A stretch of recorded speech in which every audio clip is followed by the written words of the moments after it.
Greetings, gamers, and welcome to Season 6, Episode 11 of Rope by Game of the Gamers Podcast. I am your GM, Byron, and of course with me is my co-host, Howard. Greetings, everybody. And, okay. So, I got some good news and some bad news. Well, the bad news is that last episode got posted up almost a week late. Partially because of the holiday weekend, partially because I'm an idiot. And I'll admit it.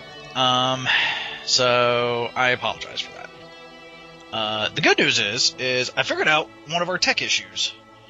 I was having trouble. I was posting up, for those who if you're catching this on YouTube and you go to our blog, I've been trying to link the MP3s of the episodes on the blog for download, mainly because of Jorge. And apparently, the way I was uploading them to Google Drives, and the way I was linking them on the site and had them in Google Drives, I didn't have them open to the public. You had to authorize permission for specific people to be able to access them. And I could never figure out how to freaking change it. Well, when I was posting up the episode last week, I finally figured out how the heck to do it right. So now all the episodes, including the audio file that Jorge sent us, is available for download with their respective episodes on the blog. So yay. And from a friend of a friend, I believe I'm going to test this out. I almost wanted to test out tonight, but I didn't have time. I believe I found out how we can record on Google Hangouts again. Cool. So hopefully we'll be able to do that for the season finale and actually have, hopefully I'll be able to actually get the video working for that, so don't have to do map stills like we did last year. But hopefully I'll be able to figure all that out, and we'll be able to do that again. So yay. So yeah. Good. Congratulations. That's nice to know. Yep. Always working to improve the cast, eh? Trying, slowly but surely.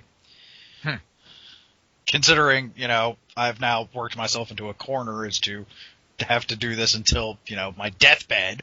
Yes, you have. Man, we're still going to be gaming in a retirement home if we ever make it that long. I honestly sure as to fucking hell hope so. Of course, I don't think I'm going to make it that long. Although the problem is my family is cursed with longevity, but I'm also I don't know, man. It's a toss up. You'll last. You'll last. I could live until 100 if I don't get myself, I don't know, thrown off a cliff or something. Even if you did, you'd probably still live to 100. The sad truth is probably what? Oh my god, dude. Whereas I've had the feeling for years, and it hasn't changed much since, that this life was going to be extraordinarily long, whether if I wanted it to or not. So. Oh my god, I have the same feeling. Seriously, I'm going to live for freaking ever, and it sucks. Yeah. Because after a certain point, I just wonder if you reach a certain point in life, and I don't know, but if you're just looking around, you're all of your friends are dead, your kids are growing up, your grandkids are growing up, you can't barely move, you can't barely talk, you don't understand anything going on around you, and you're like, you know what, why am I still here? Well, see, that's the thing, though. By that point, you probably don't have all your mental faculties anyway, so you're probably not even realizing you're that old. Yeah, no, actually, that's one of those things. Is sometimes dementia is a blessing. Yeah, I actually remember growing up, my grandmother and my great aunts and uncles. The highlight of their day was to get the paper and read the obituaries. Yeah, to see who they know has died next. Yeah, I know, right? And that's really terrifying.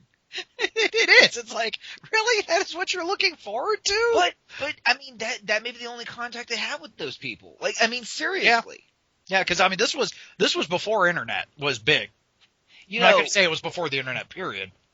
But no, look. I'm talking this was when Prodigy, like before Prodigy came out. But see, the thing is, like, back when I was younger, and living in a different period of time in my life, like, my thing people would disappear on me. Like, people would just vanish. One day they'd be there, the next day they'd be gone. And I lost a number of good people in my life. One day literally they were just gone. They're no longer in their house. They're just vanished. So actually having an obituary, which tells me that confirms A, that they have passed away, and B, like the circumstances, would actually be kind of refreshing. I can see how that would be, closure. Yeah. As opposed to just, where's so and so? I haven't heard from him in a couple weeks. Well, I guess he's gone too. So sounds like my early childhood was a horror movie, which kind of was. So. Yeah, I was about to say, because, like, no. We had marginally different upbringings. Oh, marginally? Tried drastically. It was actually kind of interesting. My coworker even just brought up today that he got contacted by a girl that he had dated, like, 20 years ago, like, back in high school. She just, like, up and texted him, and he found out that she had gone to college. He remembers she wanted to be like an accountant. She had, mentioned that she'd gone to college for like 4.5 years and then served 4.5 years in prison. And he was like, wait, what? Maybe she became an accountant. Well, no, actually, apparently she was like engaged to this one guy and then, got into an accident and she survived. He didn't. And he thinks that she might have been, they might have been drunk when it happened. So I was just saying that considering recent events in like Wall Street and business, whatever, being an accountant and going to jail actually is one of those high risk jobs. Like she mentioned she was working at like Best Buy in the Geek Squad. So that's not conducive to having an accountant anyway, but for a whole different reason. Yeah.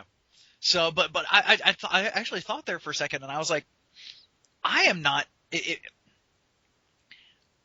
Though I am in touch with people that I've known for that long, namely like Cyrus and you, outside of family.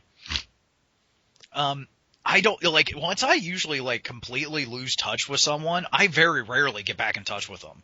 Like whether or not I try or like they find me or what. Like the one I can think of that happened the most is when I bumped into Danny at Intervention last, because I literally hadn't spoken to her much except for like, very rare occasional message on like Facebook or something since my wife and I started dating. So that's been almost like 15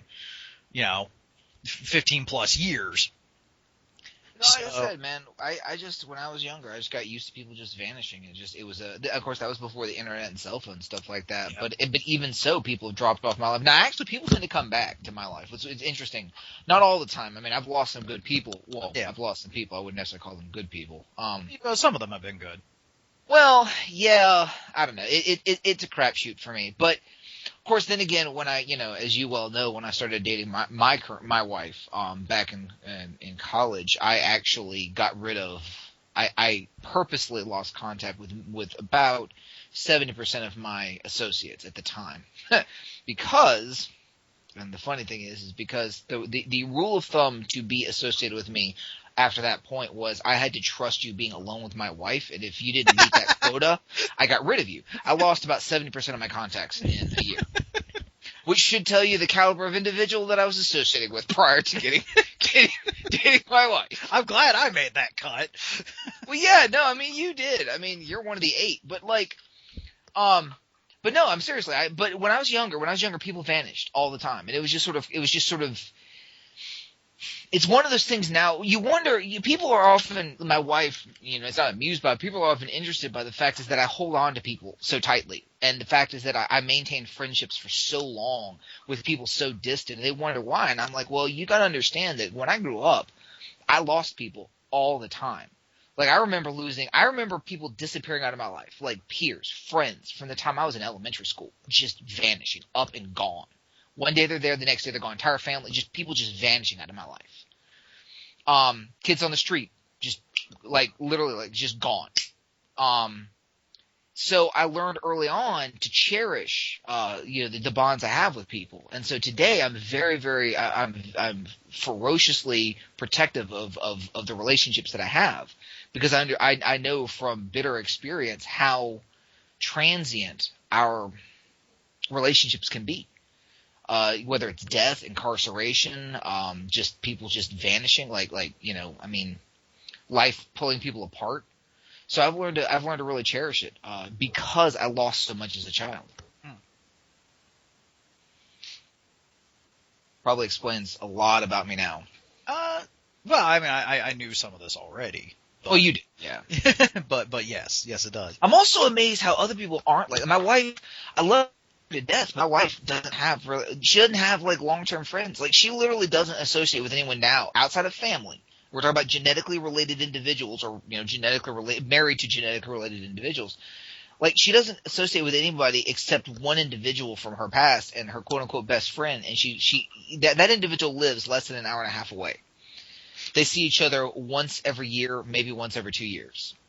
Like, and they don't talk. They talk like once every 6 months. And I'm like, are you kidding me?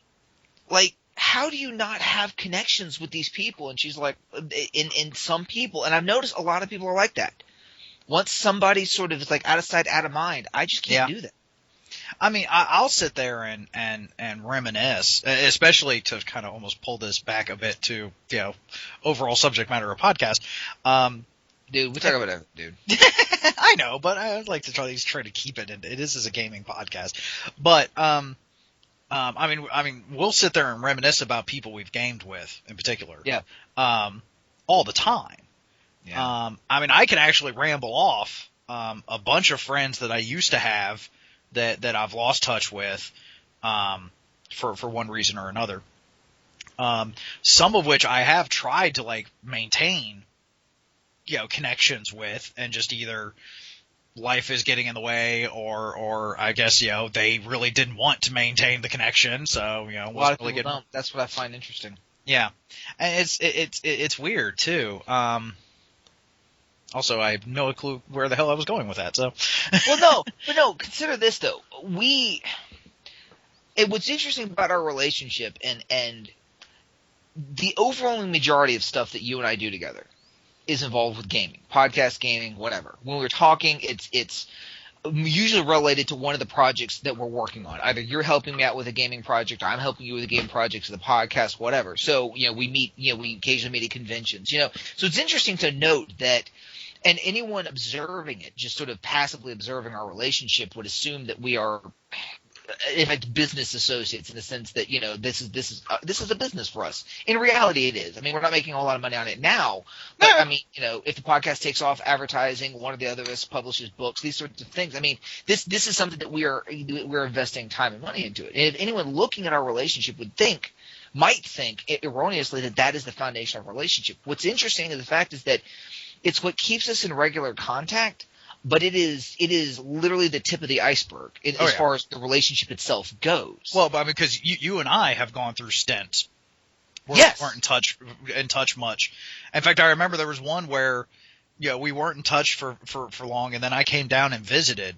And I remember you picked me up.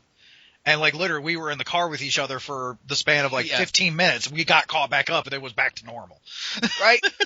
Well, it's just, what have you been doing the last 5 years? Well, blah, blah, blah, blah, blah. How about you? Blah, blah, blah, blah. All right, so we're in the campaign. Well, first off. Yeah, I remember we were starting one. Yeah. But I mean, I guess it has to do with common interests. Like, for example, I guess my wife didn't have any common interests, or whatever the common interests they were didn't translate well. For us, I mean, gaming is something that sort of keeps us both busy, and it keeps us both young, and it also keeps us in contact. If we didn't have gaming, we probably wouldn't communicate nearly as much, but the foundation of the relationship itself would be unchanged. Yeah. Yeah. And that is gaming related, because, I mean, seriously, I mean. Well, and again, we've talked about it before, where gaming is a very social activity to get with, which is interesting because it's, it was originally, perpetrated by one of the most, antisocial. By the general populace seen as one of the most antisocial groups in the face of the world. I got a question. How many have you lost? I'm talking about how many of your gamers have died that you know of? Died? None, as far as I know. I've lost. Jeez. Yeah, you've lost at least 3.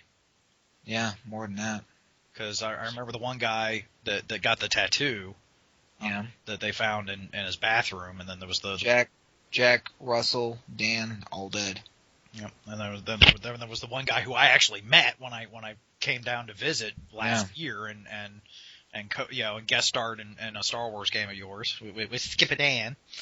That's the thing about gaming, dude. It's interesting when you start thinking about the people that you've gamed with. You've got the ones that you may have gamed with once or twice or met at a convention that you thought was really cool, and then the people that you've gamed with for years, or in our case, decades. I don't know, dude. Look, I want to look back on this in another 30 years, 40 years, when we're like in our 60s or 70s. I really want to look back on this and our relationship together. And you're making me feel old already, dude. I usually don't need. Yeah, I know. I don't need help with that. But I mean, I would love to look back on our gaming, the relationship, and just look. It's going to be epic looking back at all of the things that we have done. It's going to be one of those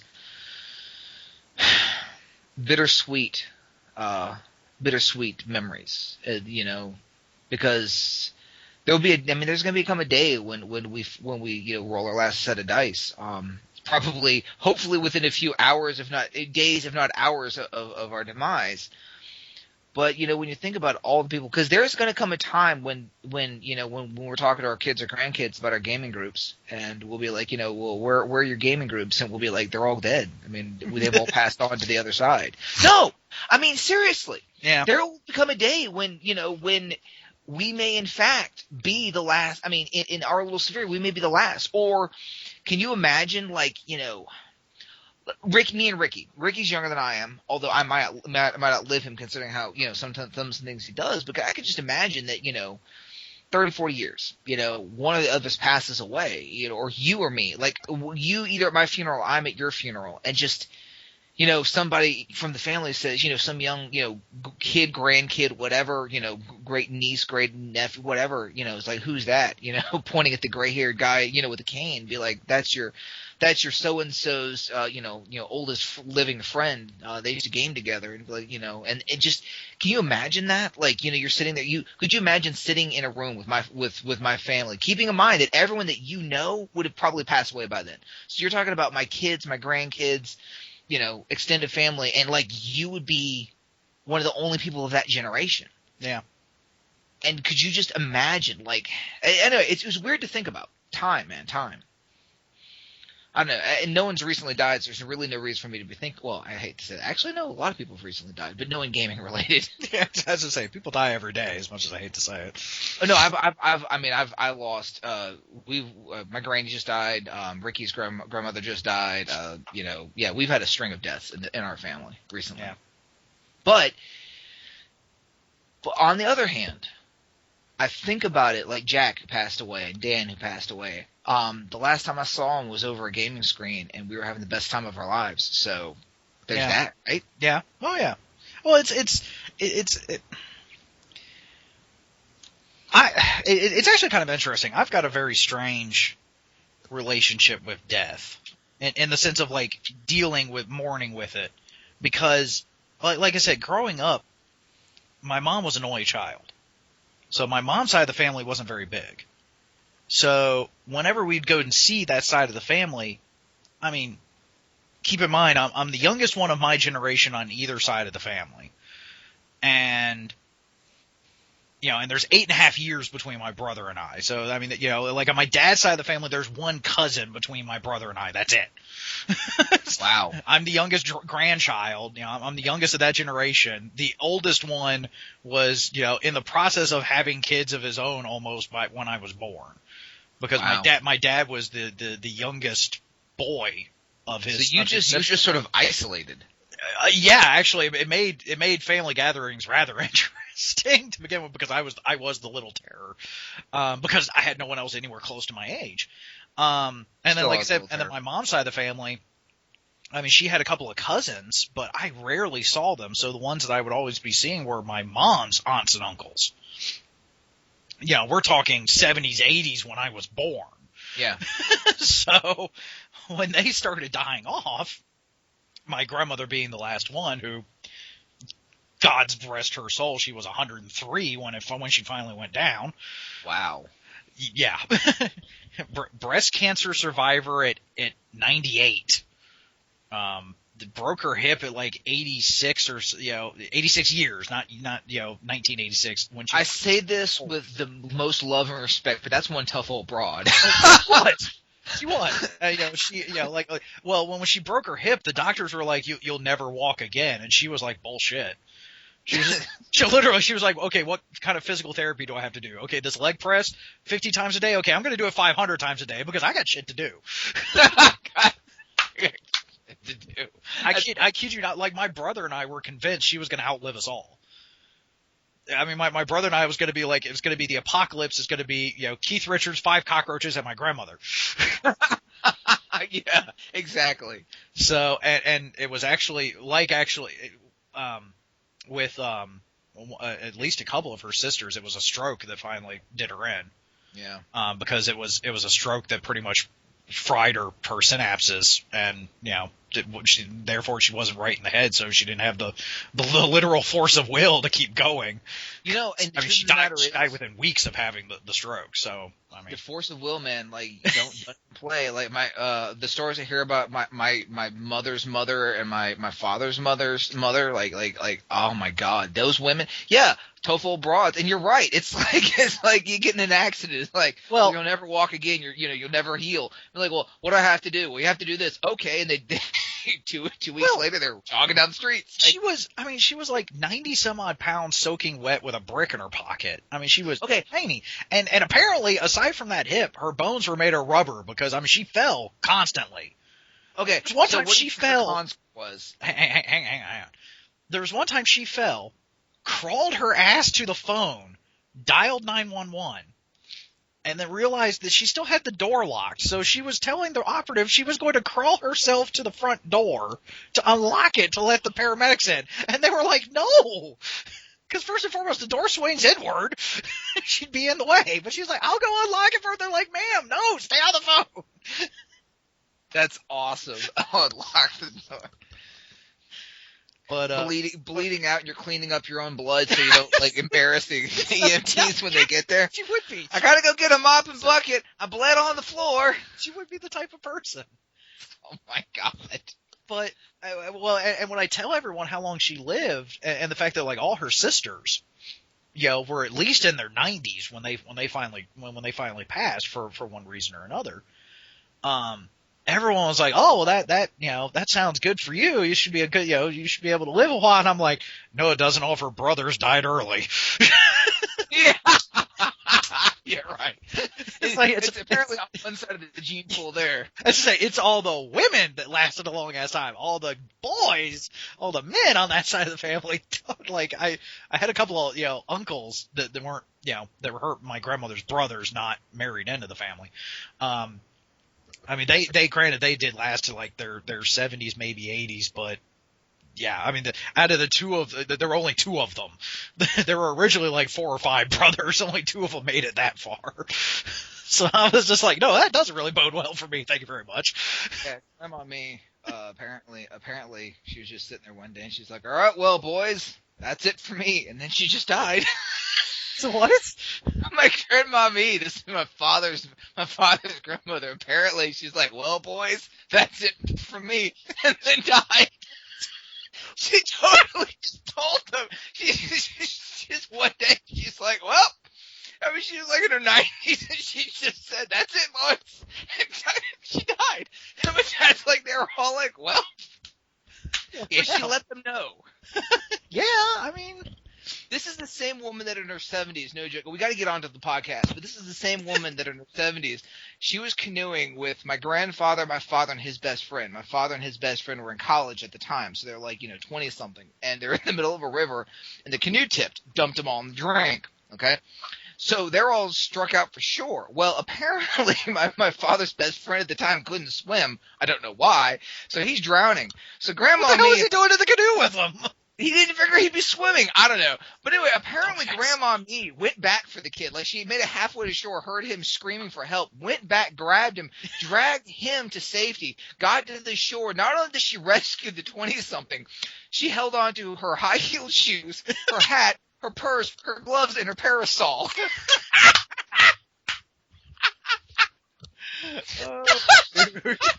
Somehow that does not surprise me that was a member of your family. I know. My dad tells me he and my grandfather were coughing up water on the side of the thing. And here comes Grandma Beach, like coming out of the water like the Hulk, dragging the lifeless body of his best friend. With all her shit. 70s. Oh my God. Oh. And, yeah, she was the one who, like, another decade later, just one day, just told him that was it. She was going checking out, boys. She was done. Yeah, no, she just sitting in the chair, and she just told him it was done. She died, and they were kind of looked at each other like, okay. So anyway, but that's that generation, dude. They call them this generation for a reason. Yeah. Yeah, because like I said, now. Again, with like my dad's side of the family, my dad had like 4 siblings, all of them married, and aside from my dad, who only had my brother and myself, like all my other aunts and uncles on that side of the family had at least 3 children. Wow. And then each of those children started having at least 2 to 3 children each. So I mean that side grew like kudzu. But But yeah, with my mom. So to get back to what I was originally going for, because of my mom's side of the family, whatnot, I remember actually the first funeral I ever went to. It was actually my Aunt Mar's second husband. My Aunt Mar being my dad's oldest sister. And I was like, I don't even know if I was 10. So like I didn't know. First and foremost, I remember like I never really liked the guy much. No, I kid you not, like, as a kid, like, looking back, like, if I had known him now, things would have been different. Yeah. But he was kind of a jokester, but he was a jokester in such a way that reminded me too much of how I was usually getting picked on. Oh. Being the fact that I was constantly picked on as a kid. So I didn't like him. He was kind of like Ricky, but not nearly as congenial. Yeah, probably. Okay. So, like, when it was his funeral, like, first and foremost, I was originally told I didn't have to go. Because they thought I was too young. And then the next thing I know, I'm getting shoved in my suit, thrown in the car, and going. So, like, I was irked that, I was originally told I didn't have to go, and then I was going. And no one told me, it's as weird as this sounds, no one told me the protocol. Like, you're right. I mean, it's a learned skill. Yeah. So, like, I remember at one point in time, I made some flippant comment, and, like, one of my cousins got, was already kind of crying, and they got, like, really upset with me and, like, stormed off. And I'm like, what? Because, like, I'm a kid. I didn't like the guy. He's dead. What? I don't know. So, yeah. But I've been through enough of them from my mom's side of the family that I've kind of learned. But I'm, I will admit, like, when my grandmother did die a couple of years ago, it did hit me a little harder than I was expecting. I mean, I thought I was dealing with it well. I'm always the pallbearer. Have you ever been a pallbearer? Were you there? Yes. Oh yeah. Yeah. I was for my aunt, for my great aunt Eula. And I actually kind of refused to do it again. Not because of being a jerk or anything, but my aunt Eula got a solid copper casket. Yeah. And then so I was one of my other aunts. I was pallbearer for my granny, and when we were moving it in, my cousin, was also pallbearer, and we're lifting the casket, and he was straining a little bit, and afterwards he goes that was a lot heavier than I expected, and I'm like it always is, and he kind of looked at me, and I kind of looked back, I'm like, this your first? He goes, yeah, and I'm like, you'll get used to it. And he kind of looked at me. I'm like, hey. Well, but see, that was my thing. It's like when I lifted it up, when I first, helped and lifted it up, I was like, holy heck. Because, like, again, my grandmother and her sisters were not very big. Aunt Eula was, like my grandmother, almost a twig. So I'm like, where the hell is this weight coming from? Well, but then they told me, but then like the guy from the funeral home was like, I don't envy you guys. I was like, what? He's like, that thing's solid copper. And I'm like, what the hell? Yeah. And my other aunts, they were like, yeah, that one's the same as your Aunt Eula's. And I'm like, oh, that one's solid copper then. You all have fun. Well, dude, it's always heavy. It doesn't matter what it is, man. I promise you. True. I mean, it's really now. The ones that are going to kick me or to really get me is like, when I hate saying this because I almost feel like I'm going to jinx it, but my mom and dad are getting up in years. Yeah. I think my dad's actually hit into 80s now, which is I can't really comprehend. Oh yeah. I think my mom's hitting 70s now, and I'm like, what? Yeah. So like when one of those go, I'm probably going to be no more good. But it's been weird because, like I said, except for my grandmother, all the rest of the funerals, I was like, okay, they're gone. They're not going to be there at Christmas or Easter, or whenever we come and visit anymore. Sucks. All right. Okay. It was just weird. But anyway, good Lord, we've gotten so freaking morbid. Yeah, we have. So, hey, but death is a part of life and a part of gaming. Very true. And I almost wish that it had anything to do with our topic. Nah. So anyway, so what have you been doing in gaming? So, really, we took a holiday break from most stuff. The next game I'm going to have is going to be on the 20th. The last game I ran, I think I've already talked about in the podcast. We did very well. It was the one where I really kind of went into it kind of without a real plan. It worked well. I've been doing a lot of offline stuff. Half-cocked? Yeah, half-cocked. Doing a lot of offline stuff. I'm toying with the idea of delving into a sort of a side project. I'm kind of, I don't know, I'm testing the waters because I don't have a lot of free time in my life, and I don't want to distract myself I don't want to spread myself too thin. I feel like I'm already spread too thin. But I just completed a really big project. I'm intrigued. No, I mean, it's not a secret. So I love Savage Worlds, the system. And I love Star Wars, and I've heard I've heard of, and I've sort of glanced at a couple of Savage Star Wars attempts. But the truth of the matter is that a lot of people who do Star Wars, for example, Fantasy Flight, apparently have no idea what Star Wars is. We've had this discussion on the podcast once already. Yeah, and according to Lucas, neither does Disney. But that's neither here nor there. But the point is that he sold it. So no, and he did. No, he totally said that. But I mean, I just read an article while I was booting up about. He basically told them, nope, they decided not to do. They decided. We discussed what the vision of Star Wars was, what real Star Wars was. They're like, nope, we're going to make Disney stuff. So they decided not to make Star Wars. They made Disney. And well, after the prequels, I'm not entirely sure Lucas has a lot of ground to stand on. But anyway. So I have a pretty what was it? What am I now? A legacy? Is it Star Wars a legacy? That's what Disney classifies. Yeah. Okay. So I'm talking about legacy. I'm not talking about the Force Awakens crap. I have no truck with anything Disney, Star Wars related. So I'm thinking about modding, not modding. I'm thinking about writing a module for Star Wars in using the Savage Worlds, and I was discussing with Ricky actually some of the ideas that I had because, for example, I've never really liked. Since D6, I've never really liked the way the Force was handled. In D6, it was cool, but it wasn't quite what I wanted. But D6 did it better than anything since, and I'm sure you know the way I feel about this. But yes, D6 handled. Well, I'm interested to hear how it wasn't quite what you wanted, but overall, yeah, I would have to agree. Well, here's the thing, and the bottom line is this, and here's where every other system has failed, and D6 did better, but didn't quite meet it. All right, so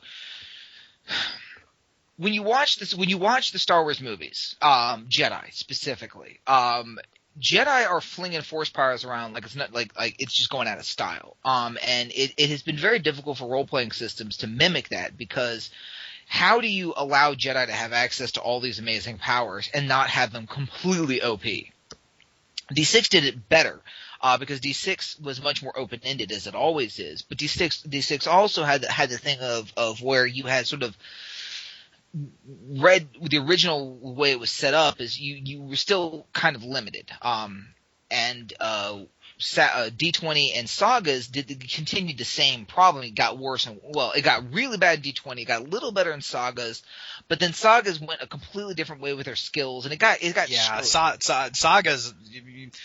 you already know my opinion. I actually prefer D20 over Saga, so. Yeah. But neither one of them handled it well. And like I said, so actually, in Savage Worlds the way Magic is handled in Savage Worlds has a number of different options. But one of the options, I'm toying with a blend, which would balance the Jedi in the sense that it would require an investiture or whatever, investiture.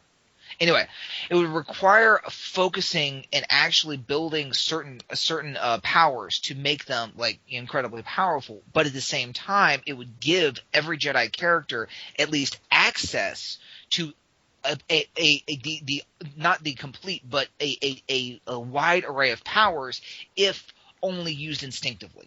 Which means that as a starting level Jedi, you would only be trained, i.e. actually have stats in certain powers that you have spent the time conditioning, but that wouldn't preclude you from using any of the other powers that you could use at your level. And that's the idea, is that basically you can use any power untrained. And the way I'm thinking about doing it is you can use any novice level power as a novice, untrained, but you still use it untrained, but you can still do it. Yeah. That's the difference. Where if you train it, so let's say telekinesis. Let's say you train in telekinesis, and telekinesis would be force push, force pull, like move off, all that. Yeah, I so like how D6 did telekinesis over any other system. Because it was a very open-ended power. Right, and that's how Savage Worlds is going to be as well. That's how it works.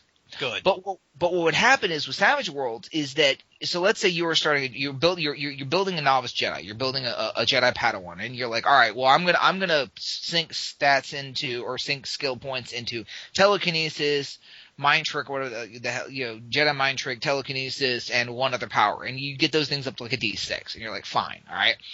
So let's say all of a sudden you get in a situation where you need to, like, I don't know, jump over a chasm or something like that, or jump from roof to roof, and you're like, well, I don't have the power, force jump or whatever it is. Well, the way I'm setting it up is you'd still be able to roll for it. You'd still be able to roll. It'd be a D4 -2, but you also have your wild die. In this case, it'd be force die. Plus, you have bennies which can mod it, which would instead be bennies, they'd be force points. Which means you could be a novice Jedi, and in a clutch moment, you could access any force power that you would have access to. You would just be doing it at an untrained level, but you would still have, of course, force points and the force die that could give you the edge. But the cool thing is with this is that non-force sensitive characters, they also, of course, have the force die because it's the wild die, and they also have the bennies, the force points, which i.e. luck. And again, every other skill can be used untrained in Savage Worlds. I mean, you can try things untrained. You're just D4 -2. This would just open up force powers. But the limiter would be this. The limiter would be A. First of all, it would only be at the base effect, meaning the raised level effects. Because with the spells, with spells in Savage World, if I remember correctly, you can enhance certain aspects of them if you roll well enough. Yeah. If you're rolling untrained, it's base level effect. Like it is the weakest version of the power. Right. It doesn't matter how lucky you are. You can still use it, but you're not going to be moving a TIE fighter if you're a novice. It's just not going to happen. Yeah. But you could, But you could get your lightsaber back to your hand. Bingo. Even if you don't have it trained. The other thing is the limiter would be that when you're a novice, you have access to novice spells or novice powers. So when you look at the power, if it's a seasoned power, even if you don't have access to it, but when you hit seasoned, then you have access to all novice and seasoned. So as you get more powerful, you also have access to larger and more powerful abilities, even untrained. So this allows a Jedi to focus in the things that they want to focus in, but still have access to other powers. So you don't. Yeah. So you're not like a Jedi is like, well, like in sagas. Well, I've got 3 powers. Yes, Jedi in the movies use, 17 powers. Traditionally, every Jedi has 17 powers, but I only have 3. Why? Because I'm in sagas. Yeah. This way, D20. Now, I remember in D20, some of the Force skills could be used untrained, but not a lot of them. And there were some feats that allowed you to do certain things, but there was still the very limiting factor of they were skills, so therefore it took your skill points to be able to crank into them. Now, I also I don't know if you even knew this or not, but there is there is an optional sidebar rule in a couple of the books for D6 about using force power untrained. But they usually did state that it had to be like a dramatically appropriate time type of thing you could drop a force point for. Well, and this sounds a little bit more open. I'm actually really liking this idea. I'm like, sign me up. Yeah, no, I know. The way I'm designing it is it feels much more like the movies. Yeah. The other thing about it is I'm doing it. It's sort of a blend of no power points, spellcasting, and supers. The supers rules and the no power point spellcasting for Savage Worlds. But the thing is that when you use these powers, you use them as skills. Yeah. Which means that you can use them as much as you want. However, like in D6. However, maintaining multiple powers gives you an incremental -1 to all other rolls. All it is mental focus. Like a D6. Like a D6. But also remember that in Savage Worlds, your margins are much narrower. Meaning, so every wound is a -1.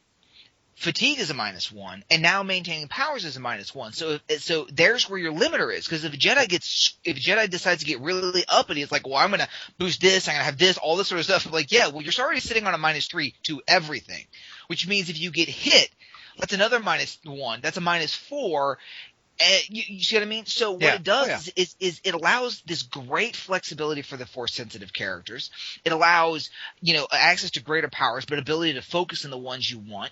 It allows you to use the powers all day long with the understanding that, if you're just sitting there meditating on a hilltop or whatever, a mountaintop, and you want to levitate or do whatever floating meditation is, great, no problem. Things change when stormtroopers are firing at you, and you're trying to block blaster bolts, give orders, dodge and weave, fight this guy over here, push that thing over there, and you're getting shot at the same time. It changes that dynamic. That's actually one of the reasons why I really liked Episode 2 of the movies. Because, when the Jedi went to go rescue Obi-Wan and Anakin and Padme, there were a lot of Jedi there. And a lot of them dropped. Yes, because just overwhelming odds. That's I always, because in D6 you are very right. Once a Jedi gets to a certain point, right, even in D6 they can get very overpowered. And I can actually name the number one power that usually two. Lightsaber combat and remain conscious. Yeah, remain conscious is a bitch. I usually don't I try to keep that power, thanks to Liz, actually, for she had that power like as almost a beginning character, and I was trying to stun her unconscious for a plot, and it took like 4 tries. Yeah. Before she finally failed the roll. But those two powers are what usually tends to break the Jedi, but outside of that, there was a one-on-one game I did with Liz where I wanted to test something. So I had her as being a Jedi Knight right before Order 66 and the Purge started. And we see how many stormtroopers it took to drop her? Well, I wanted to see how they would survive, and I remembered the combine action rule in D6, where if you had someone with the command skill could coordinate actions and add, basically you took the person, so like if you were coordinating a group of stormtroopers to shoot at something, you could either you got like a pip for every person that you were coordinating. So let's say you had 6 stormtroopers. First and foremost, you had to have like a command of 6D. You had to have a number of dice, the number of dice you had in the skills, how many people you could coordinate. Yeah. So if you had a command of 6D, you could coordinate 6 stormtroopers. Now, if you were one of the stormtroopers firing, you could do that, but that's multi-action because you're commanding and shooting. Right. But and then what you did was so each stormtrooper would add a pip. So, and of course 3 pips equals a D. So for 6 stormtroopers, 2D. You're adding 2D. Now you could choose to either add 2D to hit or to the damage. And when I realized that, I was like, wait, to hit. Oh. So, yeah, there was at one point in time, I mean, she was damn near a Jedi master. I mean, she was a full knight. I think she had like 5 or 6 D in each of her force skills, which means, with lightsaber combat up, she was a beast. And that wasn't even her specialty. Yeah. But when I sent an entire squad after her, coordinated attack, all firing at her, like it was her and one other Jedi she was running with, I dropped the other Jedi. Yeah. Just because I rolled badly for him, I dropped him. Because it's just, when you've got 6 some-odd shots coming at you all at once, you can only block so much. Well, the thing about it is Savage Worlds is much more balanced, and the thing about this is the other thing that's going to be with Savage Worlds is while the Jedi are going to have access, as I have it now, going to have access to all these powers, granted they're incredibly weak if you're not trained in it, again. Yeah. Just you can use it, but it's the weaker version. But the other thing to keep in mind is I like about this is that it means that if you're going to go like force power heavy, that means your other abilities are going to be stunted. I mean, because because when you get an advance, you either increase a power, you increase a skill or power that is at or above or 2 that are below. That's it. And there's not, and the thing about Savage Wars is there's not that many advances. So, if they're like, well, I'm going to boost all these powers. Well, yeah, but you're not going to have the edges and things like that give you some of the other force edges, force abilities that you want. And you certainly are not. So what it'll do is I think it'll be also the weapons, the futuristic weapons are much more damaging. Like, Shintar is pretty balanced. The Star Wars-esque weapons are much more powerful, meaning that well, and they're supposed to be. That's kind of the whole thing. Because remember when I brought up the D6 firearms to you, because I was just like, dude, there's something about these that's just they don't seem like they should be as high of damage as they should. And I remember you got Ricky, and I went over. I was like, okay, here's the benchmarks for this, and both you and Ricky both went like, oh God, no, those you were like up each damage of a firearm by a D at least. Yeah, no. Well, that's the thing. But the thing about it is in Savage Worlds, encumbrance is a limiter. It's a huge limiter, and it's the limiter which prevents Jedi from running around in heavy armor. Yeah. Or force users or spellcasters. But with the damage codes jumping up a little bit because of the futuristic weapons, blaster rifles, and things like that, all of a sudden, the Jedi will be able to block very well, like in the movies. But if they get hit, they're pretty much done. Down. Yes, that's the thing.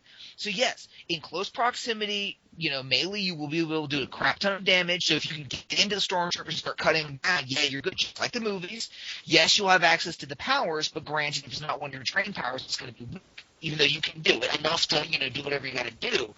But if you're not Jedi and you got a heavy blaster rifle, and you've got an auto fire heavy blaster rifle like some of the heavy Imperial troopers carry, and you got a couple guys out there, and you're just unloading into a Jedi. All it takes is one lucky shot, because the minute you push that Jedi down, the minute that Jedi starts taking wound penalties, it only takes 2 or 3 wound penalties before the second hit is going to come a lot faster after the first, if that makes any sense. Also, actually, that was a bit of a theme in one of the Star Wars books. I think it was I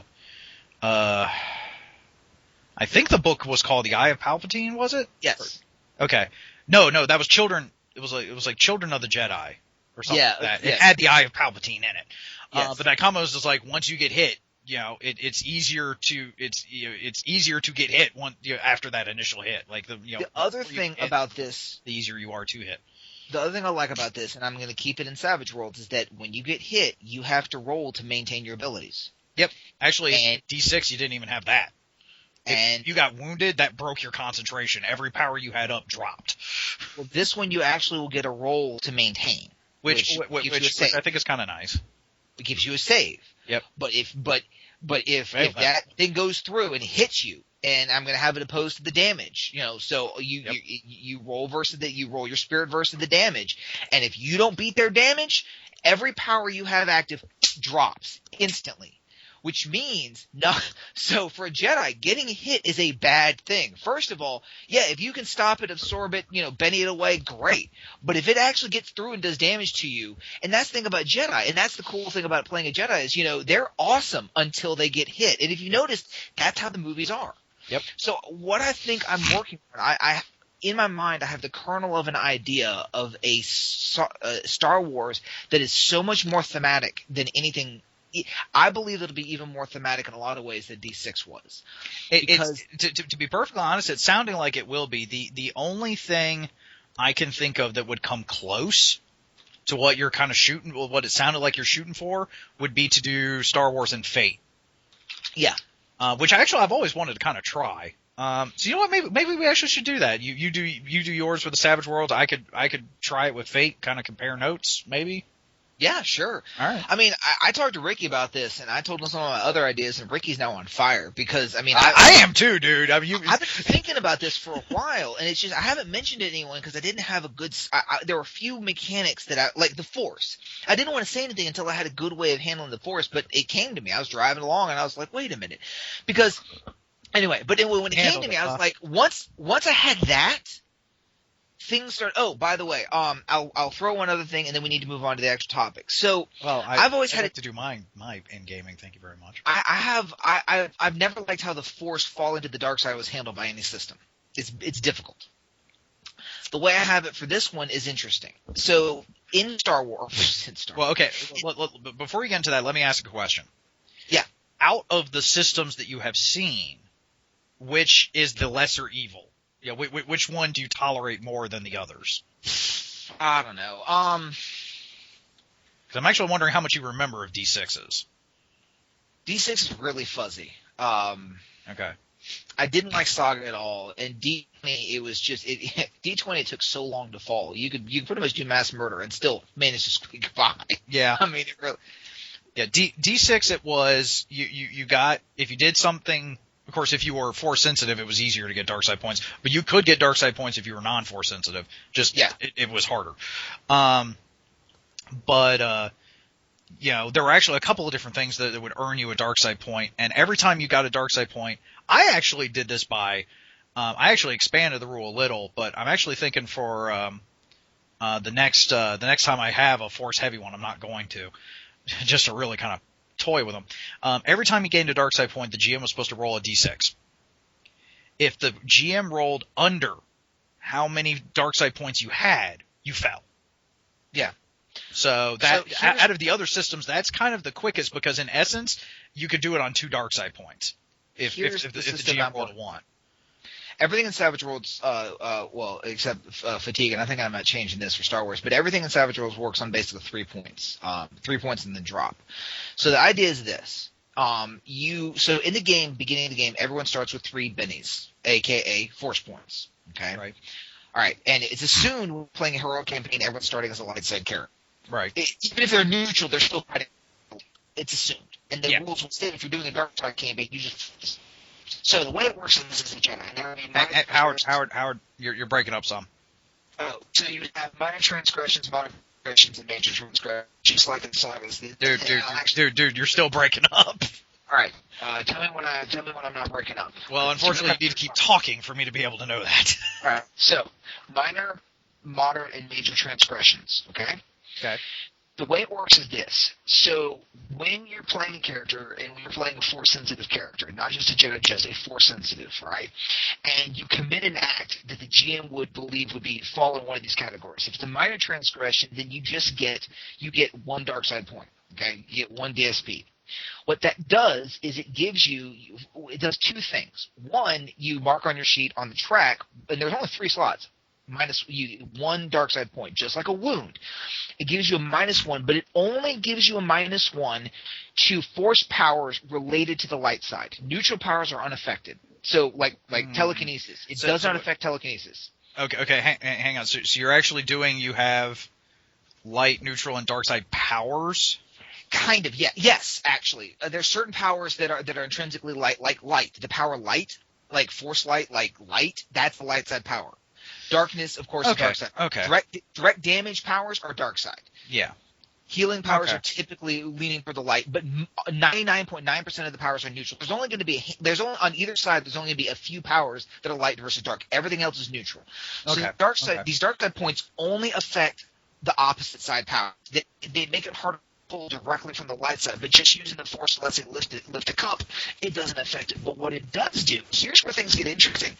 What it does do is basically you immediately exchange out one of your Force point bennies light side bennies for a dark side benny. And future games when you're playing, when you use that dark side benny, it has different effects because you're calling on the dark side. Because using bennies is calling on the force. So as you fade more to darkness, your pool of bennies is darker and darker and darker, and you have to make decisions because there will be minor rules into effect that when you're role playing. Let's say your friend's about to get killed, and you need to stop them. But unfortunately, you've spent the two bennies you had that were light bennies, and now you're sitting on a dark benny to save them. And the GM's like, if you use that, you're calling on your anger and aggression. Do you want to use that? And there would be rules like damaging effect. And basically, you would then choose. You would have to choose whether you let your friend die or call on the dark side to save them. That's actually player control. That is actually. Although D6 did have something very sort of quasi-related to that, but that's actually very similar to in canon because what was it? It was the book I, Jedi, that dealt with Corran Horn. Yep. He was talking to Mara Jade when Mara Jade came to Luke's academy to train. She didn't stay very long, but she did make the comment that because Corran Horn was like, well, you really should stay longer. She's like, well, if you remember, I actually already was rather well trained beforehand. Yeah. But what Luke helped teach her to do was to draw more on the light side than the dark side. So she made a starfighter reference because they were both pilots. That she made the comment that Luke helped her learn how to draw on a type of fuel that wasn't going to burn out the engine faster. Right.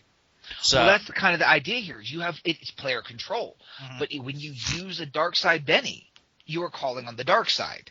You are calling on your anger and aggression, and as you fall, you get the -1 penalty, -2 penalty, -3 penalty. The -3 penalties, at the start of the game, you get 3 dark side points. Calling on the force, basically, because remember, once you start down the path, forever does it dominate your destiny. So now you're sitting on 3. So you can use bennies, but to call on the force using bennies, not to use force powers. You can still use your force powers all day long, but to call on the force like that, you're calling on the dark side. So you have to decide if you're going to call on the dark side or not. So as you do, it gets harder and harder to stay in the light, but you still can. Yep. You just have to sacrifice. You have to limit yourself. Mm-hmm. When you take that last transaction, when you take the last transgression, which flips you, then you become a darksider. And when you become a darksider, you lose access to all light side powers. Granted, there's only a few of them. Right. And you now have dark side, and so you now have dark side points, and so you keep your dark side points, but you have fallen, okay? Yeah. Which means that you can no longer use the light. Of course you begin to change. Your eyes turn yellow or whatever the hell it is. Your skin. There's the physical changes that you see in the movies, as well as the fact is now you are a dark sider. If you want to go back to the light, same thing happens. You have to make atonement, and when you make an atonement, each time you make an atonement, and there's various levels of atonement. However, and here's the kicker: the final atonement to basically flip the script back, so you're now back on the light side, requires a sacrifice, which one of these 3 or an equivalent sacrifice. And these are the 3 sacrifices, and points for you if you can get the canon reference where I'm pulling these from. Okay. First sacrifice, noble sacrifice of life in defense of the innocent. Pretty much, where a darksider sacrificing his life to save somebody. Where that come from? And then gets atoned for it. Well, you want me to answer? Yes! It's Vader. Boom! It's the end of Return of the Jedi. Giving up one's memory and complete identity. Basically scrubbing you back down to a novice level character because you have literally given up your entire life. Not your physical life, but all memory, your force powers, your skills, you get slate wiped clean. Where does that come from? That one I'm not sure. KOTOR. See, I didn't play long enough into that one. KOTOR. I know the reference now. It's Revan, but right. Yeah. And the third one is I never got far enough into the game to realize that's why you lost all your memories. The third one is you lose access to the Force entirely. You maintain your knowledge and your abilities, but you lose your connection to the Force. I think I know which one you're going off of, but it's not quite accurate. Was that Ulick? Yes. Okay. Ulick, that wasn't by choice. He was actually stripped of it. Right. But yes, he was. Because it was actually Nami Sunrider who did it. Right. But Yes, but by being stripped of the Force, he was no longer being called by the dark side. True. It's true. Bam. By default, yes. Yes. So in order to get that final atonement, you have to have your character has to do one of those three things, or something that the GM approves of equal equivalence. Yep. Lose your life, or lose the Force. Yep. And that's the only way to get atoned. Well, now, okay. Now you did say it is up to GM's prerogative, because I can see where, though the process would be longer, I could see where the process wouldn't require such a high cost to atone, because, yeah, we have seen actually in the books where people have crossed to the light and have come back, Luke among others. We're not going to talk about Dark Empire right now. But anyway, but it would be up to the GM. You get what I'm saying, though. So but it would be up to the GM. But how do you like that way of handling sliding back and forth? I do like it. I like it a lot. See? You like the way I handle the Force powers and fall into the dark side and redemption. Look, I've got a thing going here. I got something cooking. So, what have you been doing in gaming? All right, so, well, I want to be a part of this, motherfucker. But like, you really needed me to tell you that. Let's see. So Friday night we actually did do the Karma game. So yay on that. Not only that, but I was actually finally able to weasel Miri's character out so that she could bring in her new character in. And actually, it alleviated my shoulders a bit, because the way I did it was she's leaving with the NPC I had in the group. So I don't have to worry. Well, of course, there's two NPCs in the group now, but now I don't have to worry about one of them. So that's less record keeping for me. So yay on that. And it was kind of interesting how they did it, and I'm moving the group along, which is good. I still need to try to see if I can get Chilla into that game, but anyway. So that was fun. Then on Sunday, I started doing character creation for my new game, because I ditched the 10Cs game that I was doing with the Lucky 13 group. Just wasn't feeling it. Been feeling Star Wars a lot recently. So, although I put it up to a vote, because I think, last episode when I asked you about how to start up a campaign you want to run for a little while, what do you do to prep? I gave you some of the campaign ideas, and I was letting the group decide. The group decided on the Star Wars Firefly game. So that was cool. And then, so we started doing character creation, because I'm actually backstepping some. I'm actually going back to the old Weston game Star Wars D6 rules for the most part. The last few games I've been doing with that group have been with my D6 Universe rules that I've been working on, like, totally. But this time I'm going back to the old Star Wars D6 rules, but I'm tweaking certain things based off of what I've come up with D6 Universe. Like my wild die rules, and changing some of the skill stuff, and trying to streamline some stuff, and splitting up character points into effort points and experience points and stuff like that. So we started that, and it was actually kind of interesting, because I told them, I was like, okay, you're going to be a ragtag group, with a transport, on a transport. So people were kind of picking what roles on the ship they really wanted to kind of cover. But I brought up, I am always a proponent of don't over specialize in D6. Because I've seen people do it, and then they either don't have fun with the character in any situation that they're not specialized in, because they don't got the skills for it, or they become too broken ass for that particular situation, and then get their asses killed when they're not in that situation. So I'm usually a proponent of make sure you diversify at least a little in D6, because otherwise you're not going to survive. Even if, you had a group where everyone was specializing in a specific thing, if they only specialize in that specific thing, it almost becomes a revolver. You have to spin it to the right bullet for the right situation, and then everyone else is just sitting there. And then, you run the risk of that bullet not surviving kind of thing. So everyone was like kind of picking a primary occupation or job that they were going to be doing on the ship and a secondary one. And it was interesting because some of the primary secondaries were stepping over each other. And I at one point had one person making their character that inadvertently made themselves better at doing someone else's job that they were the primary for. But thankfully, once they, became aware of this, they were like, okay, I'll tone this back and I'll put these points more elsewhere. They actually kind of self-regulated. I didn't have to say much, which I was very happy for, because I want everyone to have like the thing that they're good at where, because that's going to help shine the get their time on center stage and the limelight.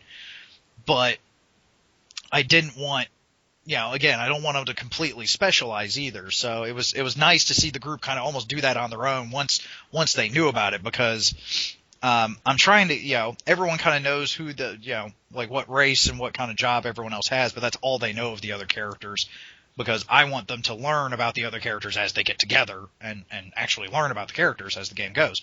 Because I'm figuring this game is going to be very character driven, just because of the nature of the Firefly and whatnot. You learn about the characters as they're going around and doing stuff. So, so that was, that was kind of nice to see the group do that without having, me to have to prompt them too much. And I actually don't really have much of a problem with any of the characters that people wanted to be. Good. Even the player that usually gives me usually gives me problem characters, his character idea, I was like, that is intriguing. I want to actually see this. I had to work with him a little as to the basis of it, but I didn't have to tweak much of what he gave me originally. I was like, wow, okay, that's actually really kind of cool. I actually kind of want to see this. So yeah, go for it. The only person that actually gave me a problem was someone who usually doesn't, and that's just because he kind of wanted to do a custom race. And I'm like, yeah, you fucker. But aside from that, so, well, and I'll admit, Cyrus was posing a slight bit of an issue. He was the one that originally inadvertently made himself better at doing someone else's job, but he was the one that then was like, oh, okay, I'll shift some of my points elsewhere. So that was cool. But I foresee Cyrus's character might give me some problems down the road, but that might just be because of Cyrus. But and then after we got that, there were some players in that game that I'm also starting another game with, because two of the players in the Lucky 13 group, when they gave their votes for what type of game, their top game wasn't even one of my options, but it was a game I'd proposed to them, earlier, like a year or so ago. But I hadn't gotten around to doing. And then they gave me their second option, which was one of the other games, but not the game that won out. So I was like, okay, guys, because, your favorite game, I was just like, well, because they wanted to do a Dark Side campaign. They actually wanted to play like Sith, not just like Brotherhood of the Sith. They actually wanted to play like members of the actual race that originally started, That basically is a PvP game. Well, it degenerates. Look, if you play Sith right, if it's Dark Side, and if I don't keep a decent reign on it, you're right, it will. No, I'm sorry. Ultimately, Dark Side campaigns are PvP because in essence, every Dark Side is trying to get a one up on the other ones, right? That's the essence of the Dark Side. Well, yes, but I don't think two of the players, I don't think they're going to try to do that to each other. The third one might, because there's only going to be 3 of them in there. But that is part of the reason why it wasn't one of the games I proposed, and I brought it up to them because I was just like, the only reason why I didn't pitch this idea to the whole group was half the group I don't think would jive with this. Because 2 of my players, I personally don't usually like PvP unless I know I've got people that can handle it. These people I can, the other half of the group I know couldn't. So yeah. That's why I pitched it to them. I was like, look, I'm willing to run the 2 of you on your own with this because I know that you 2 can handle this. And then there was a third player that I knew. Unfortunately, he had to drop out of the main group because of work. but I knew he could be in this too. He could handle it. He jives well with these other two. So I pitched it to him, and he's all for it. So I've started. I'm actually going to make the characters for them, just because it's just going to be easier for me and them to do it that way, and because I'm going to make them a little more advanced than starting. But I mean, you're right. Usually Darkseid does kind of degenerate down to, one-upping each other. I don't think I'm going to have that problem with at least 2 of the 3 players. I might with the third, and I can deal with that. So, because they're like I said, the 2 that I initially pitched the idea for wanted to actually play genuine pure-blooded Sith. But what I'm going to do is I'm actually going to, because funny things can happen when you're in hyperspace. Yes. I was actually going to time warp them a bit to a little further up the timeline, which is where the third character's got to get introduced. And so basically, like, one of them has already said that what they want is to help repopulate the actual Sith species. That's one of her goals. So, like, personally, or? Well, that's one of her character's goals. I mean, I know, but okay, continue. It seems like I don't know. It's like, what are you going to do? I'm going to repopulate the world. No, I'm going to repopulate the world. Well, how? The old-fashioned way. Well, yeah, actually, that's what I pitched. I was like, how? And she was like, babies? And I was just like, really? Like, that was her plan? Kind of. And I'm just like, okay. Okay, like, that is a game I could totally get in on. That would be funny to watch. Be like, just and like, who's that? The funny thing is that the other player that wants to play a Sith, like I told them that a lot Sith usually do have a specialty in what they focus on in their Sith magics and the Force. No. Get this. She wants to be an energy specialist. The other guy the other guy's the one that wants to actually be like the geneticist alchemist. Okay. So I'm like, oh, this is gonna get real interesting. Oh my god. So, yeah. All right. Well, there you go, dude. Like, I would totally be there with popcorn in the corner, and they'd be like, "Who's that guy?" And you'd be like, don't worry about him. He's just here to watch." Are you available Tuesday nights? He just likes to watch. I was to say, are you available Tuesday nights? You can sit in if you want. Not. Although, I might have to. Sorry, that's pretty funny. So, let's see. So yeah, the only actual gaming I've done is the Karma game. The other ones I'm prepping for. I'd like to get them started as soon as possible, but I want to make sure I've prepped enough for them first, so they may not get started till after Christmas. But yeah, that is what I've been doing. So cool. There are a couple other games. That game sounds awesome. Sith babies. Sith daycare's got to be crazy. Yeah, consider the warlike, freaking society they had. Yeah. There are a couple of games that I'm slated to be playing in, and I need to actually finish up my characters for those games. But most of them probably aren't going to start till after the holidays as well, because as we discussed last time, the holidays tend to be major schedule death. Yes. Okay. So yeah. Main topic. I don't even know if we need one. Probably not. You know what? I'm not even going to bother with that. Because literally, I was going to pull up an article. I found an article like three GM tips to speed up your combat in game. How about 3 GM tips to speed up your podcast?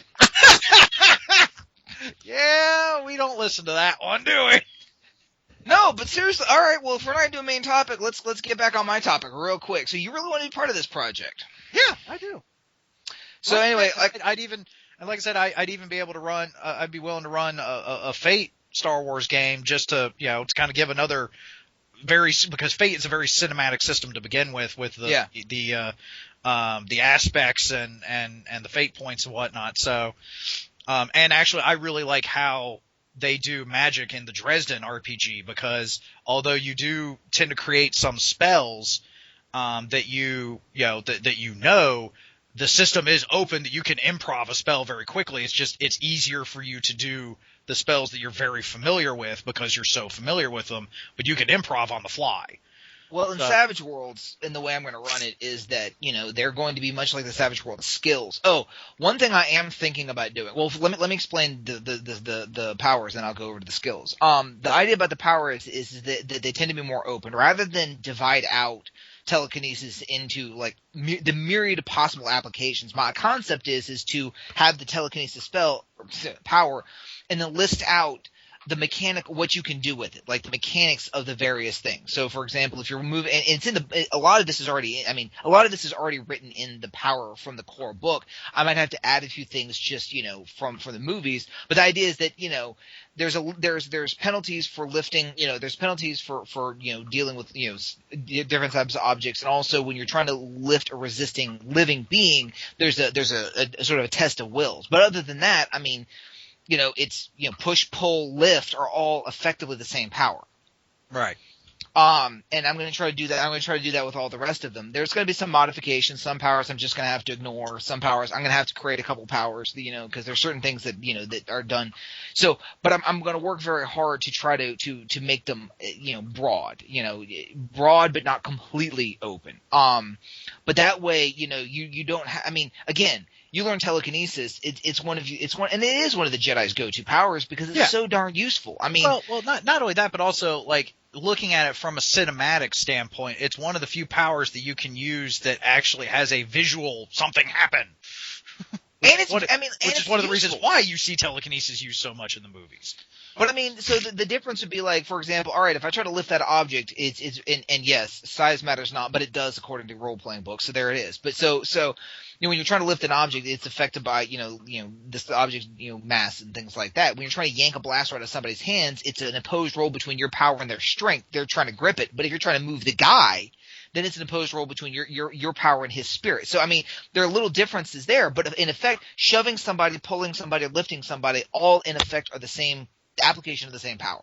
It's just modifications thereof. So there's that one power, and then you'd have the power for like speed. Force speed would have speed is a power in Savage Worlds, and then there's a couple other ones that I'd have to tweak, and I mean, I'm not saying it's a one-to-one relation. I'm just saying that I have a good foundation. As far as skills go, it's weird because I'm almost going opposite with skills, and there's a reason for this. Because with force powers, you have to actually take an edge to get access to them, first off. Second off, you're limited by which ones you can get by your level. Also, you're limited by the fact is that the untrained skills you can only use the weaker version of them. And last but not least, as a force sensitive character, using these powers is dangerous because if you use them the wrong way, through anger, aggression, jealousy, rage, fear, these sorts of things that can lead to the dark side. So using force powers, there's a whole lot that comes with it. So I'm not too worried about limiting those. But when it comes to the skills, in Shintar, you pick up fighting. I got a fighting of D12. That means I can kick your butt with a knife just as well as I can kick your butt with a claymore. And I find that a little I like it in Shintar well enough, but for Star Wars, the reason I have a problem is so you say I'm a pilot because that's the piloting skill.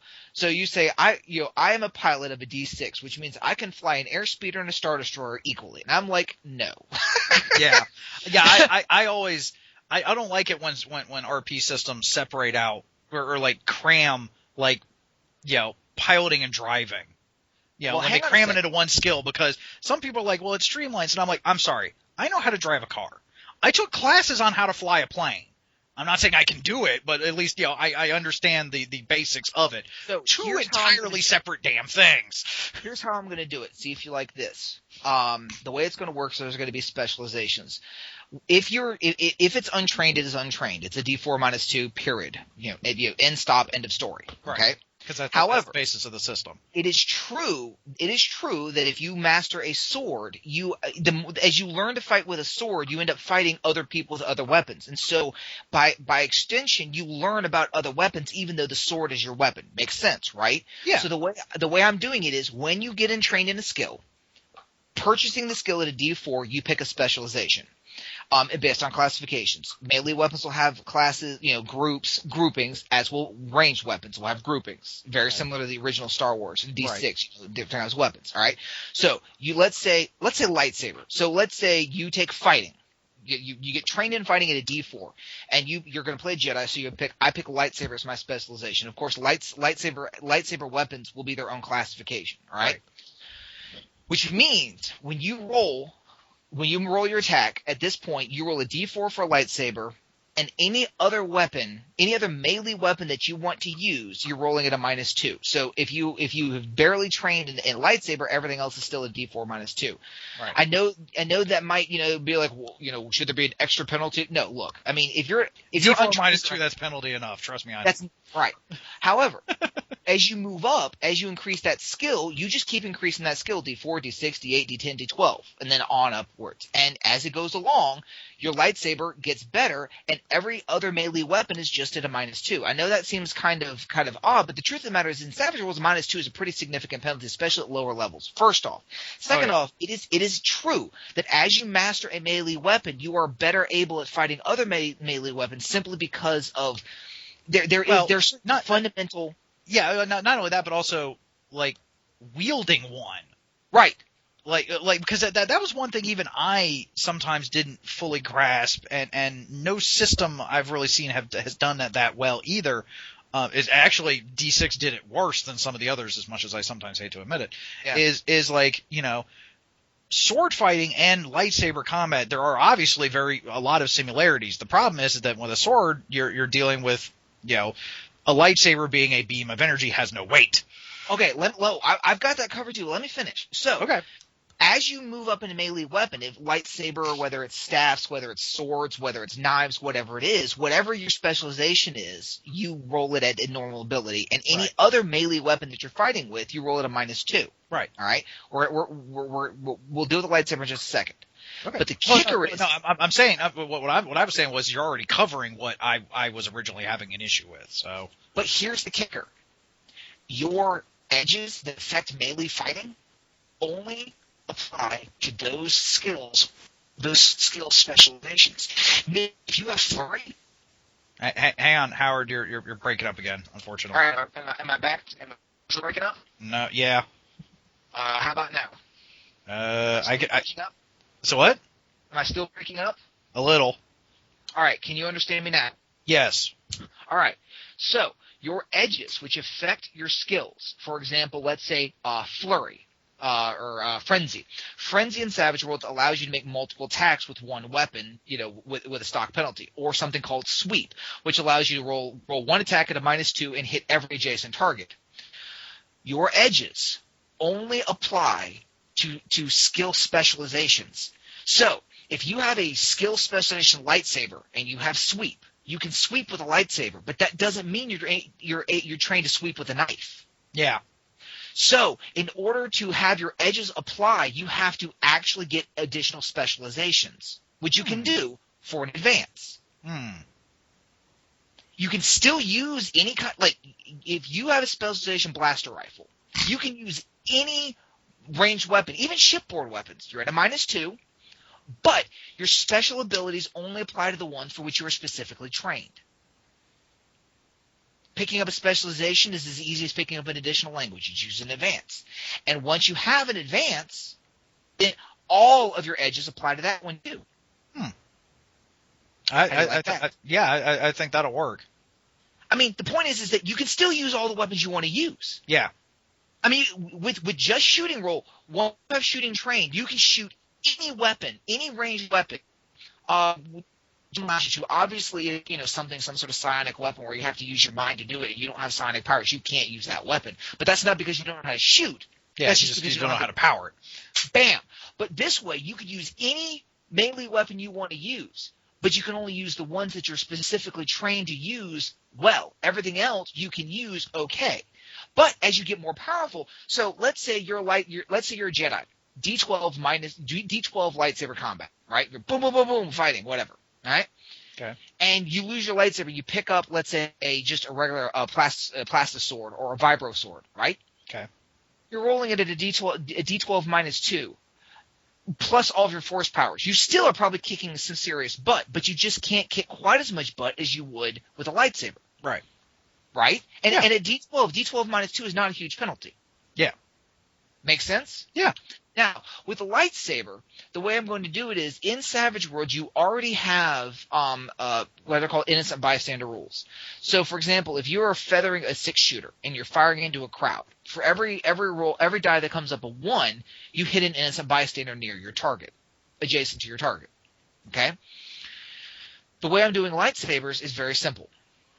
It's the only melee weapon in the universe that innocent bystander rules apply because in effect, as you pointed out, it's difficult to track where that blade is. Mm-hmm. So the way it works is when you wade into combat, if you roll any roll that comes up a nat 1 or any on the skill die, assuming that you actually miss. So you know how Savage Worlds work. So if you run up and hack at somebody, mm-hmm. right, and you roll your skill die plus your wild, i.e. force die. Mm-hmm. If the skill die comes up as 1, and the wild die force die is not sufficient to hit your target, then you have effectively botched. Mm-hmm. Which means innocent bystander rules kick in. Which means you hit an adjacent ally, and if there's no available adjacent ally, you hit yourself.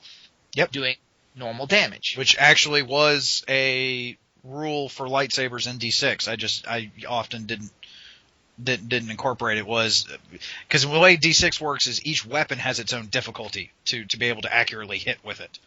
And of course lightsabers was like very difficult, so it was pretty high. And it actually specifically said if you miss the difficulty by 10 or more, you injure yourself instead. Now, Snake Eyes in this one is going to be automatic failure. However, there will be additional penalties depending upon the type of weapon with automatic failures. And with a lightsaber, if you automatically fail, not only does the innocent bystander rule kick in, and it cannot go in your favor. You can't just, I aimed at this stormtrooper, I innocent bystander the stormtrooper next to him. Doesn't work like that. It's either one of your allies, or if there's no because the other stormtrooper's not an innocent bystander. It goes back to you. And if you Snake Eyes, you do the damage with a raise. Ooh. With a lightsaber, and lightsabers are incredibly dangerous weapons because they have incredible AP, meaning you can theoretically wipe yourself out. Now, the idea to counter that, you're like, well, what about Jedi? The idea to counter that is I'm thinking about tacking on, because as a Padawan, that's rules in effect. Because it's in canon, Jason Solo cut off Tenno Ka's arm as Padawans in training because they were dicking around lightsabers. So it's proven that Padawans have a tendency to cut off body parts if they're not careful. Right. When you hit Knight level, when you take the Knight Edge ability, there's certain requirements you have to give. When you hit and you take the Knight Edge ability, one of the things with the Knight, Jedi Knight, is that it reduces so that you no longer just rolling a 1 and failing no longer triggers innocent bystander, but Snake Eyes still triggers it, just not at the raised effect, just at the base effect damage. Okay. Effect. Jedi Master, you no longer have that problem. There's no longer innocent bystander. Masters. Now let me ask this. Because I'm wondering if you're because again, I don't know Savage Worlds well enough that I don't know if you'd be able to incorporate this well enough, and if so, this might, alter that a little depending. Are you or can you incorporate? This is one of the few things I actually like about the freaking prequels. The various lightsaber forms. Yes, and those will be edges, and each of those forms will grant certain abilities. Okay, because that could help too, depending on the form.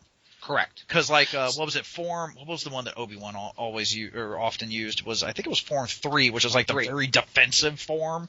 Yes. It was like, so long as the Jedi remained focused, their defense was almost impenetrable. Yeah. Granted, that doesn't mean they're making any progress in the fight. They ain't getting hit.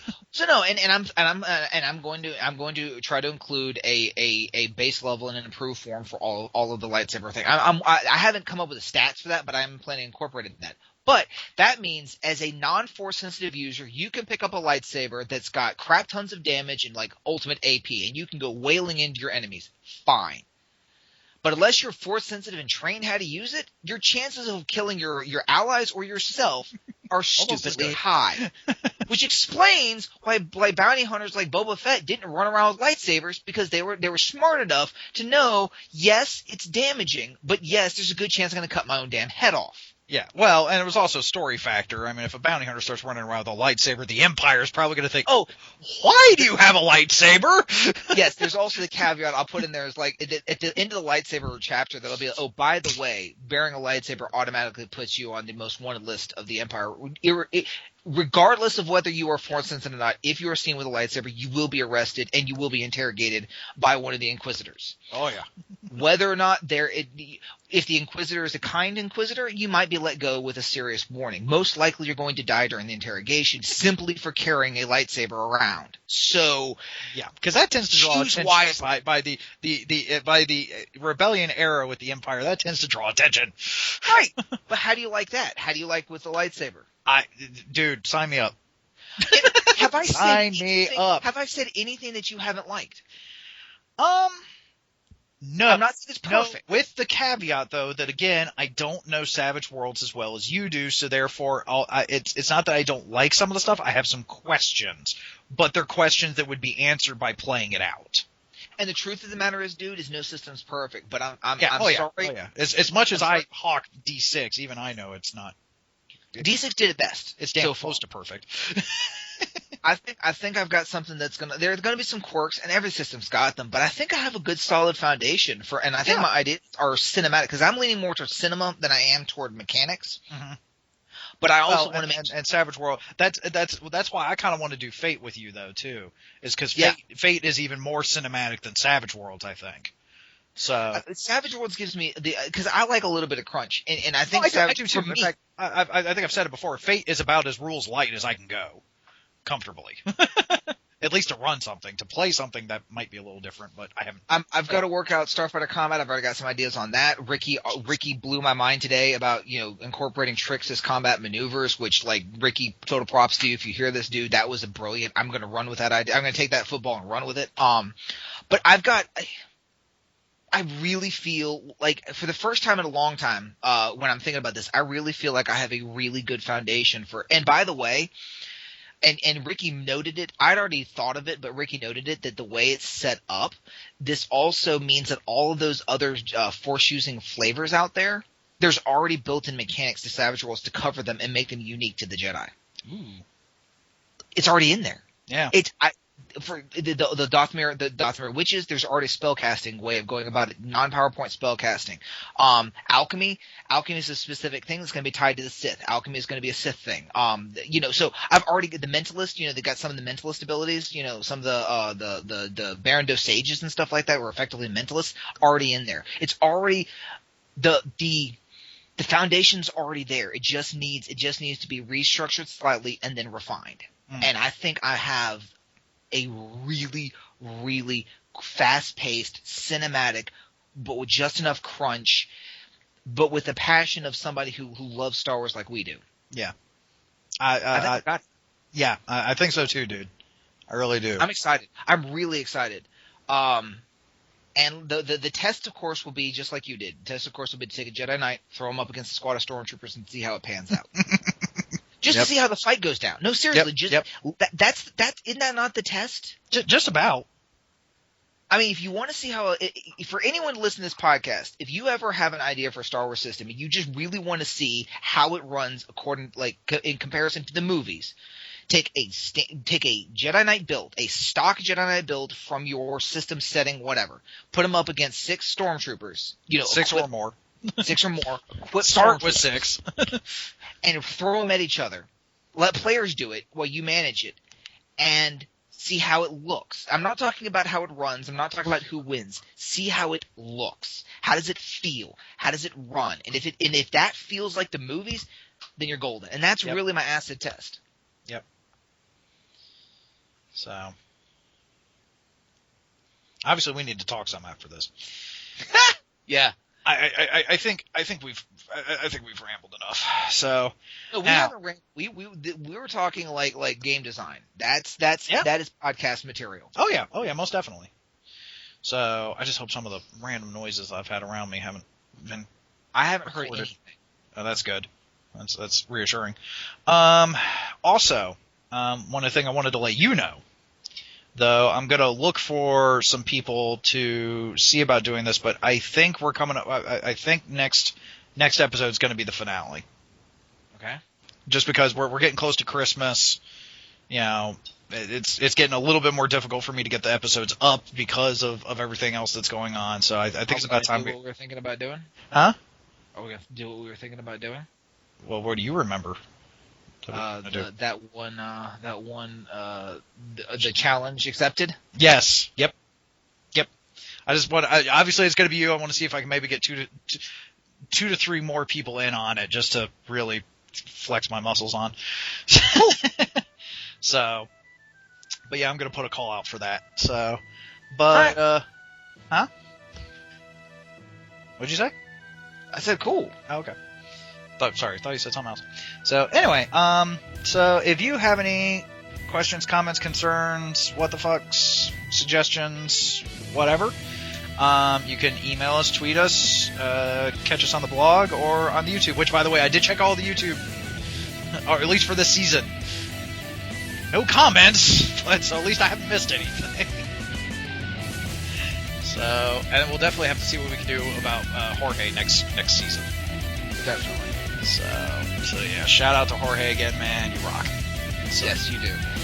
All right. So anyway, we do thank you for joining us this week. Hopefully you'll join us next time. And I'm saying next time because I don't know if the way things have been going recently.